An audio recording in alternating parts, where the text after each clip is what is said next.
आज हम एक ऐसे राजा की कहानी में उतरने वाले हैं जिसने भारत का पहला महान साम्राज्य खड़ा किया, मगध।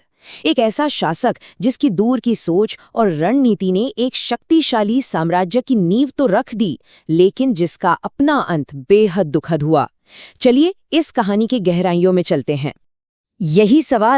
यही सवाल राजा बिंबिसार की कहानी को इतना नाटकीय और दिलचस्प बनाता है। आखिर एक साम्राज्य बनाने वाले का ऐसा पतन कैसे हो गया? इस कहानी का हर मोड़ हमें सोचने पर मजबूर कर देगा। तो मगध के हीरो बनने से पहले उस समय का भारत कैसा था, ये समझना बहुत जरूरी है। सोचिए, एक ऐसी जमीन जो कई राज्यों में बटी हुई थी, जहां हर कोई एक दूसरे से आगे निकलने की होड़ में था। 6वीं शताब्दी ईसा पूर्व। उस वक्त भारत 16 बड़े बड़े राज्यों में बटा हुआ था। इन्हें महाजनपद कहते थे।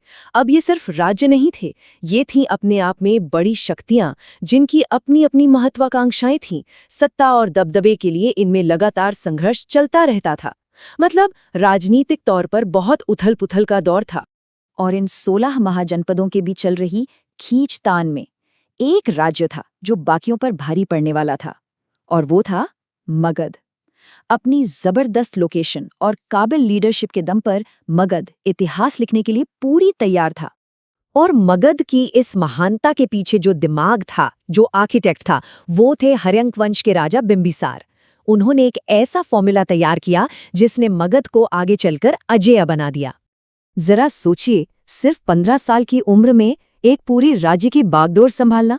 लेकिन उम्र उनके इरादों के आड़े नहीं आई। बिंबिसार एक जन्मजात योद्धा थे और उनकी सोच अपने समय से कहीं आगे थी। बिंबिसार की रणनीति 3 मजबूत पिलर्स पर टिकी थी: जीत, गठबंधन और अर्थव्यवस्था। पहला कदम, जीत। उन्होंने अंग जैसे पड़ोसी राज्यों को हराया, जिससे मगध को बड़े व्यापारिक रास्तों पर सीधा कंट्रोल मिल गया। दूसरा पिलर, गठबंधन, जिसके लिए उन्होंने ताकतवर राजघरानों में शादियां की।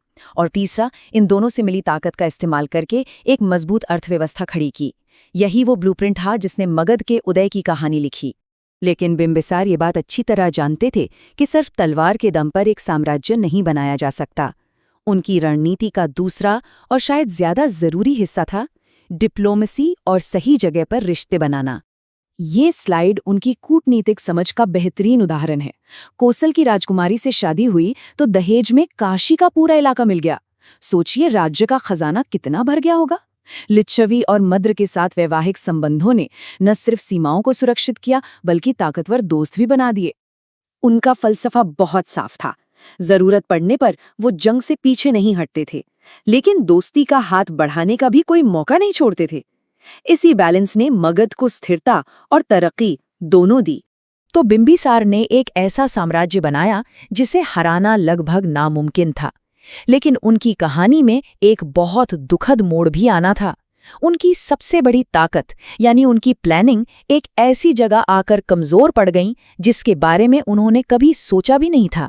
उन्होंने अपने बेटे अजातशत्रु को अपना वारिस बनाया और उस पर आंख बंद करके भरोसा किया। लेकिन इतिहास हमें बताता है कि कभी-कभी सबसे गहरा भरोसा ही सबसे बड़े धोखे की वजह बन जाता है। बिंबिसार की मौत असल में हुई कैसे?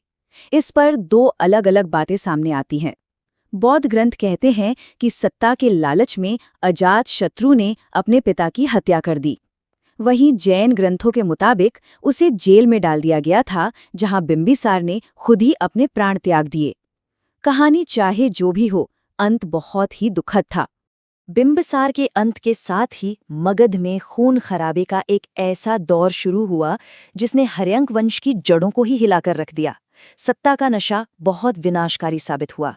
यहाँ देखिए कि कैसे एक गलती एक परंपरा बन गई। अजातशत्रु ने जो अपने पिता के साथ किया, वही उसके बेटे उदयन ने उसके साथ किया। पिता की हत्या का ये सिलसिला राजवंश के खत्म होने तक चलता रहा और इसने पूरे वंश को अंदर से खोखला कर दिया। इस लगातार की हिंसा और अस्थिरता का नतीजा ये हुआ कि राज्य कमजोर पड़ गया और जनता, आम लोग अपने ही शासकों के इस खूनी खेल से तंग आ चुके थे। अब वो बदलाव चाहते थे।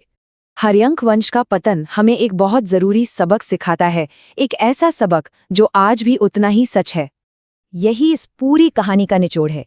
बिंबिसार ने बाहरी दुश्मनों से तो मगध को महफूज कर लिया, लेकिन वो उस खतरे को पहचान नहीं पाए जो उनके अपने ही महल में उन्हीं के साए में पल रहा था। तो हर्यंक वंश के पतन के बाद जनता ने एक नए शासक को चुना, शिशुनाग। लेकिन ये शिशुनाग कौन था और उसने मगध को एक नई दिशा कैसे दी, ये एक और दिलचस्प कहानी है जिसे हम आगे जानेंगे।